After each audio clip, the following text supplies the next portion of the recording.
This is Democracy Now!, democracynow.org, The War and Peace Report. I'm Amy Goodman, as we continue with part 2 of our conversation with Jeremy Scahill. Jeremy is the co-founder of The Intercept, the news organization. He is the host of the podcast Intercepted, and he is the author of many award-winning books. Blackwater, The Rise of the World's Most Powerful Mercenary Army, Dirty Wars, The World as a Battlefield, the Oscar-nominated film Dirty Wars, and his new book, The Assassination Complex, Inside the Government's Secret Drone Warfare Program. Jeremy, we've been talking about the latest developments just in 24 hours. It was just about this time yesterday that we got the news via Trump tweet that he'd fired Rex Tillerson as Secretary of State and wanted Mike Pompeo to replace him and Gina Haspel to replace Mike Pompeo. She's a deputy CIA director to become CIA director, Pompeo director of Central Intelligence to become Secretary of State. And the significance of these three figures. Rex Tillerson, for example, was a former CEO of ExxonMobil. They also fired his spokesperson, Steve Goldstein, who, before he was at State, was senior vice president at BP. Well, yeah, I mean, we've replaced ExxonMobil with a Christian crusader in Mike Pompeo, and then you replace a radical ideologue, Christian crusader Mike Pompeo with a dyed-in-the-wool CIA torturer. And one other thing to add about Mike Pompeo, let's remember that he is an extreme hawk on a variety of issues, including on Russia. It's very interesting because one of the things that seemed to be tension between Trump and Tillerson was that Tillerson wasn't entirely down with the program of Trump's policy of basically never saying anything bad about Russia. Now, I'm very skeptical of some of the allegations in this investigation, and I believe we need facts, but it's clear that Russia did make efforts to try to penetrate U.S. Software companies that were servicing U.S. elections. At a minimum, we know that that is true because we've seen the internal documents on it. But Mike Pompeo called for Edward Snowden to be executed. He basically designated in his first major speech as CIA director WikiLeaks as a state terrorist organization, a non-state terrorist actor. This is a very extreme figure to have as the Secretary of State. Now, Rex Tillerson, I mean, look, ExxonMobil was basically running the State Department, okay? We're talking about two different kinds of bad here. But with Mike Pompeo, I think what this represents is a pretty hard tilt to the right in the Trump administration. And, it's hard to pinpoint what the Trump ideology is, but having an ideologue like Mike Pompeo and then a torturer like Gina Haspel really is sort of a return to the bread and butter of the Dick Cheney way of operating things. So, this is a very, I think, troubling development in an already extremely disturbing situation. And then you have the timing of everything. This New York Times piece just came out at this moment as we're speaking. The news that the British Prime Minister, Theresa May, has expelled 23 Russian diplomats, blaming Moscow for the poisoning of a former Russian spy and sharply escalating the dispute between the two countries. She said she'd agreed with Britain's National Security Council to suspend all high-level contacts between her country and Russia and to expel 23 Russian diplomats who were given 1 week to leave. She described it as the biggest expulsion in more than 30 years. Now, the timing of Rex Tillerson, well, for months it's been talked about, right? I mean, I suppose ever since he called the president, an effing moron, and never took it back. Well, look, when Rex Tillerson yesterday had to give this kind of humiliating public statement, he didn't mention the word Trump once in it, which is unheard of. If you're sort of departing, even if you didn't like your boss, you're going to say, well, I thank Donald Trump for this. Nothing, doesn't mention him at all. And I mean, I think that Trump made a huge mistake with how he handled this with Rex Tillerson, because Tillerson has a lot of respect in corporate America. I mean, I think the guy's a total scumbag, but in that world, he's a somebody, and Tillerson is not going to let Trump just, destroy him. He's going to tell quite a tale about this. What's also amazing is that Trump had an entire TV empire built around his ability to fire people. he can't seem to fire a single person to their face. He has to send his bodyguard to fire people. He tweets. Imagine being Rex Tillerson. And Tillerson, I understand, doesn't have Twitter. So they had to print out Trump's tweet and show it to him. I mean, it's like, hey, but P.S., you're fired, and I'm not even going to, say it to your face. I mean, it's really kind of remarkable. And you think about it, this guy is in charge. And what also I think is a contradiction that we may see play out in a very horrifying way, or we may see it play out in a hilariously stupid way. Trump makes this announcement that he's going to meet with Kim Jong-un. And I've been saying that I could see Donald Trump totally going the way of Dennis Rodman. And there was this documentary about Dennis Rodman, the former NBA star, who went to Pyongyang, and he's now best friends with Kim Jong-un. But there was a documentary called Dennis Rodman's Big Bang in Pyongyang. And it's just Dennis Rodman getting stinking drunk and hanging out in North Korea and then drunkenly singing Happy Birthday to Kim Jong-un. I'm totally serious, Amy. I could see, with the exception of the drinking, Donald Trump going that exact route and all of a sudden saying, North Korea is the greatest in the world, but you have people like Mike Pompeo, people like James Mattis, people now like Gina Haspel, and they're different people, but all of them, I think, are very hawkish on North Korea. So you have this kind of instability. And, if we were looking at this in a totally objective way, the United States right now appears, as we understand, a lot of despotic, chaotic, violent countries around the world where this is a major reshuffle. The North Koreans must be looking at this and just saying, what? Now there's going to be you've just said you want to meet with us. You've said it's the premier foreign policy issue, and you're changing your diplomats and the head of CIA. I mean, we must seem like a tin pot dictatorship to a lot of the world.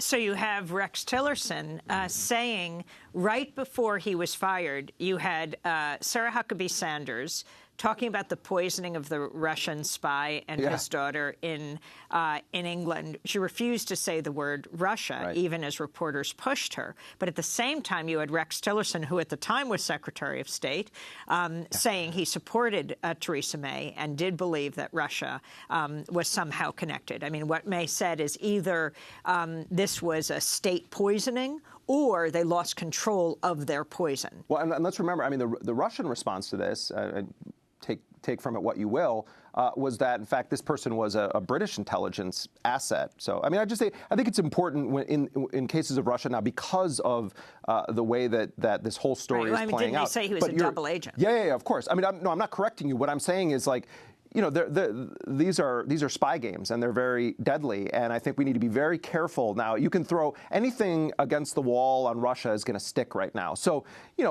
it appears, and based on Putin's track record of whacking people and poisoning people around the world, that certainly is a course that we should pursue. I mean, I think that it's hard in the context of the cartoonish villainy of this administration and Trump's utter refusal to ever say anything about Vladimir Putin. It is curious. At the same time, I think there's a danger to going so far in the direction of implying that Russia is the Soviet Union rising again, that the Bolsheviks are at the shores of America ready to invade. There is a value to Trump's position on Russia, which is that this is a major nuclear power. We do not want a war with Russia. And when we were talking about Erik Prince earlier, a question that I am astonished that no one in Congress asked when that guy was sitting in front of them is that Erik Prince is in bed right now with the Chinese government. His company, just in the last 2 weeks, the largest investment arm of the Chinese government, the CITIC Group, increased its shares in Erik Prince's company to more than 40%. They almost control Erik Prince's security company. What is that company doing? Erik Prince set up a company to help China protect its natural resource extraction operations in Africa. He's working with the Chinese government, and his top colleague from China is a member of the Central Committee of the Communist Party of China. Erik Prince is in bed with the Chinese and is helping them to escalate their operations in Africa. He goes to the Seychelles and meets with a shady Russian who also is in that business.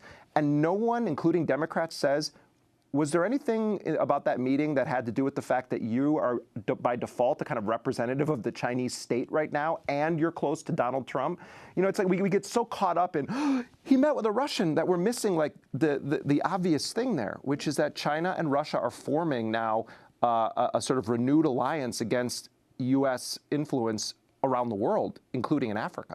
So let's talk about that Seychelles meeting. We talked a little about it in part 2, but so you have Erik Prince, the man you have written extensively about. Can't escape wrote the guy, a whole Amy. book, Blackwater, The Rise of the World's Most Powerful Mercenary Army. Erik Prince, the brother of Betsy DeVos, the education secretary. Is she still right now at this moment?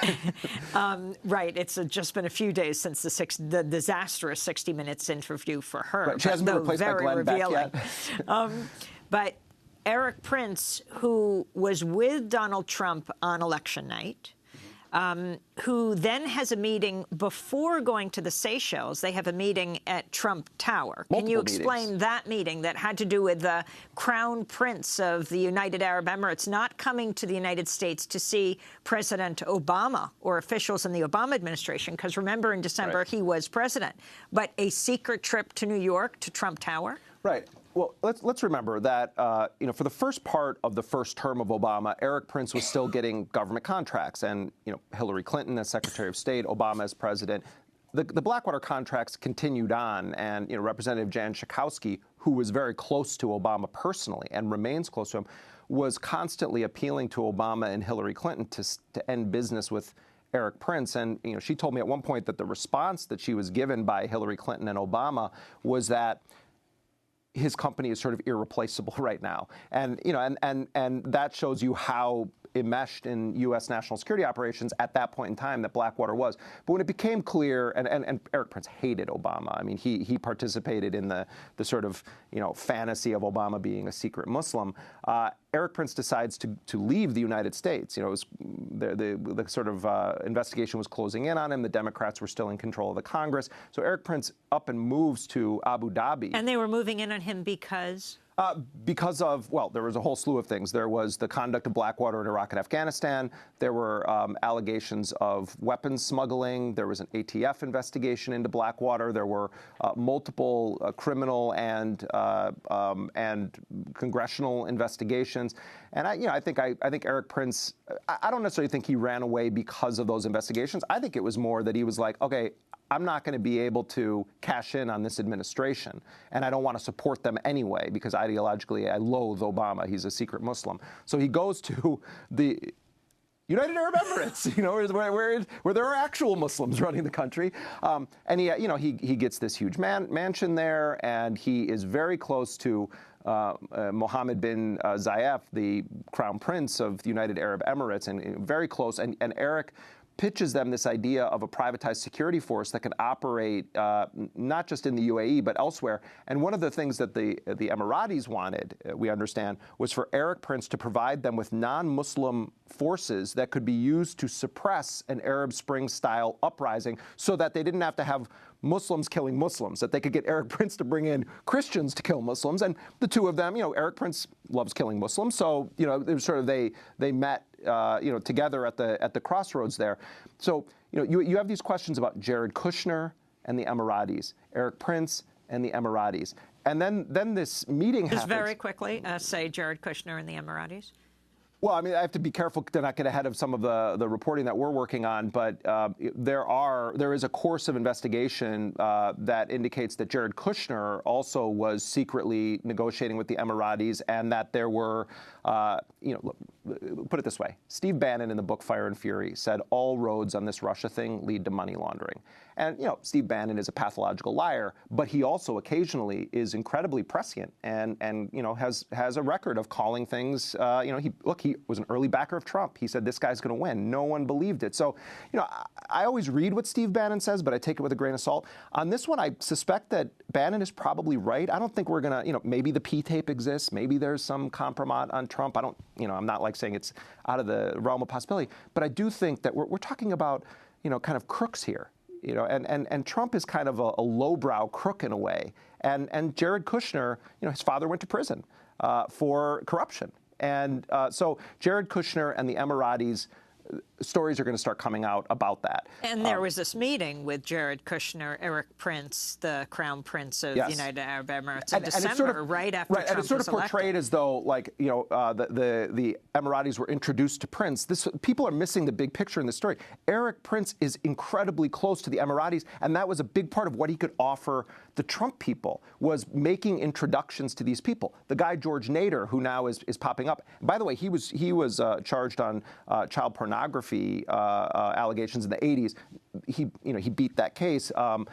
But if you read that case, it's pretty questionable what this guy was alleged to have been involved with. But Jorge Nadir was an envoy to Syria secretly. He's a Lebanese-American businessman under the Bill Clinton administration. Then under Bush Cheney, he's working with Eric Prince in Iraq to try to win contracts. Then he starts working with the Emiratis, and he was a frequent visitor to the Trump White House. So Eric Prince goes to the Seychelles, and everybody's like, the whole point was just to meet with this Russian.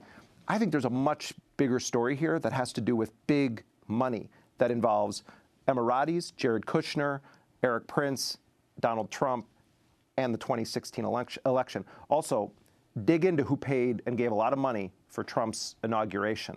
I mean, we're not even at like at phase 2 yet of what should be the investigation here. And I think in a way, I think there is a legit line of inquiry about Russia. In a way, it's a red herring, because I think that the big story here is going to come down to old-fashioned corruption, money laundering, perhaps bribery. And, you know, Eric Prince is the kind of guy who is used to operating in the shadows and in very kind of squishy situations. Who did give the money for the inauguration? There's a whole list of people. I mean, as an example, the Venezuelan government gave money. I mean, paying for inaugural festivities is a way that it's a legalized or legitimized form of bribery. Essentially, you pour money into this lavish celebration, and it's really just kind of the American way of legitimizing bribery. So, you know, and there's questions about how much money certain Emiratis gave, and you know, Kushner, I think, is truly an idiot. And I think that one of the most lethal combinations in politics is ignorance and arrogance together. And, you know, Jared Kushner was born with a silver spoon in his mouth. He knows nothing about the real world. He seems incapable of even speaking and having sounds come out of his mouth. And this is the guy, he can't get a top secret security clearance legitimately. He has been tasked with solving Middle East peace, and he still is conducting business in his companies, as is Ivanka Trump, as is, let's be clear, Donald Trump. I mean, this whole thing is one huge money laundering operation. That's what this White House looks like. And the House Intelligence Committee suspending any investigation. Right. I mean, this was predictable in a way. Devin Nunes, quote unquote, recused himself, but he constantly was all over this. They say, we're done interviewing our witnesses. We found no evidence of collusion. There are several people that testified in front of that committee that are going to have to answer questions about things that appear not to be true. We talked about Eric Prince. Now, I don't know if Eric Prince lied, but I know that there's a lot of evidence to suggest he may have. That's a crime. That's not like some slap on the hand. It's a pretty serious crime, too. And Eric, you can be prosecuted even if you weren't under oath. But Prince was under oath. And so, you know, more can come out of this. The Senate investigation seems quite a bit more bipartisan in nature. You know, Jan Schakowsky, who was on the Intel Committee when Mike Rogers was the chair, you know, he's now a CNN pundit, but, you know, the Michigan Republican Mike Rogers, she said even Mike Rogers, who's a pretty partisan Republican, was allowing Democrats to call witnesses and to actually ask some questions. In this case, this was a show trial, basically, that the Republicans were engaged in. The Mueller investigation, I think, is going to be really fascinating to watch, not just for the obvious, but because I think that the road that Mueller seems to be going down is more of a classic financial crimes route. And that's part of why, you know, a lot of people attack The Intercept and say, oh, it's the Putincept, or, you know, Glenn Greenwald is denying. If you actually read this, the general position has been, let's see the evidence in these things. Let's also not go crazy with this new Cold War rhetoric. But also, there's a value to everyone yelling Russia, Russia, Russia all the time if the real issue is financial crimes, because it's going to kind of lessen it. Financial crimes aren't as sexy, you know. And so short of, like, you know, the public seeing the P-tape, MSNBC and a lot of liberals have gone way out of their way to sort of portray this as a Russian invasion. And they've set the standard so high that anything less than that is going to be underwhelming. But I do think there's a legitimate, serious investigation into corruption here. And I think that arrogance and ignorance has fueled it. I think these guys came in thinking they could get away with it. I think it's why Mike Flynn was taking the phone calls he was, even though he knew he was being surveilled. I think it's why they brought in some of the people that they know can't get security clearance. They just felt like why he was taking the calls? Well, I think let's first of all talk about, well, who was Mike Flynn talking to? When Mike Flynn was talking to Ambassador Kislyak, the Russian ambassador at the time to the United States, Flynn knew, because he had been the head of the Defense Intelligence Agency and was the head of intelligence for the Joint Special Operations Command under General Stanley McChrystal for years. Flynn knew how surveillance of foreign diplomats and spies works. So he knows as soon as he picks up an unencrypted phone line and he's talking to the Russian ambassador that those calls are going to be intercepted. And I think that Flynn is not a stupid guy. As much as he's a buffoon with how he talks about Islam and he'll lock her up and all of that stuff, he's been around a long time. He knew that they were going to pick it up. I think he just thought, we're in power now. They're not going to mess with us. I'm the national, I'm going to be the national security advisor. But when no one talks about, what was Flynn talking to the Russian ambassador about? He wasn't talking about, let's collude with Vladimir Putin. He was trying to convince the Russians to back Israel's position against Barack Obama in the waning days of his presidency at the United Nations, when Obama was saying he was going to abstain on a vote about Palestine and Israel, which, of course, enraged Israel and Netanyahu. So the story with Flynn, the real story with Flynn, was one of Israeli collusion and advocating that the Russians, who normally would be on the opposite side, come on board with the incoming administration's position on Israel. I haven't seen much evidence of active conspiracy. You have a lot of lying. You have a lot of questions that obviously should be answered. But I would just caution that if you go so far down the line of this Trump is in bed with Putin thing, that it's going to undermine what I think is going to be the thing that could bring this down. I think it's more likely Trump gets indicted than impeached criminally. Finally, the Trump administration shakeup is not done. They're talking about H.R. McMaster is going to be gone sooner rather than later. So what about General H.R. McMaster? Well, McMaster is, everybody talks about adult in the room. I hate that phrase. I think McMaster is the realist in that administration more so than anyone else. I mean, he's a hawkish guy. There are questions we can ask about McMaster's positions, but in general, McMaster is considered a kind of military man. He's not bombastic like General Mattis, who speaks in terms about how we're going to destroy you, blah blah blah. Once you remove McMaster from that equation, who do you replace him with? Remember this, Amy. National Security Advisor doesn't need to be confirmed by the Senate. That's a freebie for any administration. So you usually choose someone that you know is going to be controversial, if that's your thing, to be National Security Advisor. Who comes in after McMaster? Who is the guy that Bush couldn't get confirmed as UN ambassador, so they appointed him during recess? John Bolton. You bring in John Bolton to that administration. Wanted to blow the top 10 floors off the United Nations. While he was the U.S. ambassador to the United Nations. But John Bolton is one of the most vile, hawkish neocons to ever walk the planet. You don't think it'll be Erik Prince? I don't think Erik Prince. I think Erik Prince wanted to basically purchase the Afghanistan war and go there because he made the suggestion to be the viceroy and have a private mercenary army there. But what is this about? Is it really about American defense? Everything Erik Prince does now is about minerals and natural resources. He wants to be paid in minerals and natural resources. He wants to extract them. He owns a refinery in South Sudan, Erik Prince does. He's working with the Chinese. It's not that Erik Prince has any love for China. It's that the U.S. won't do what he wants done, which is let's go and escalate the stealing of resources. But let's go back to John Bolton. Then we have to wrap up. So if you replace H.R. McMaster, who is a measured realist. Again, I'm not endorsing McMaster, but I'm saying in the context of this administration, much more of a traditional conservative. You replace the National Security Advisor, McMaster, with John Bolton, who is a radical ideologue, and the whole thing shifts. So you have Pompeo at State, rabid ideologue. Then you would have Haspel at CIA, torturer. Then you have John Bolton, National Security Advisor, who wants to go to war simultaneously with Iran and North Korea. You think things can't get worse? Things can get much worse in this administration. We'll be longing for the days of Tillerson and McMaster. And I say that as someone thinking that those two are very problematic individuals to have in government. We are now, March 19th, March 20th is the 15th anniversary of the Iraq War. You've spent a good deal of time in Iraq. Your thoughts? Well, I often remember the kinds of stories that we did for Democracy Now! When Jackie Suin and I were on the ground there as reporting for Democracy Now! And we had to figure out a way to essentially hack Iraq's firewall at the time to smuggle videos out of Iraq because everything was subjected to censors that was coming from CNN and Sky News and BBC. And looking back on it, what did we do? We interviewed a lot of ordinary people.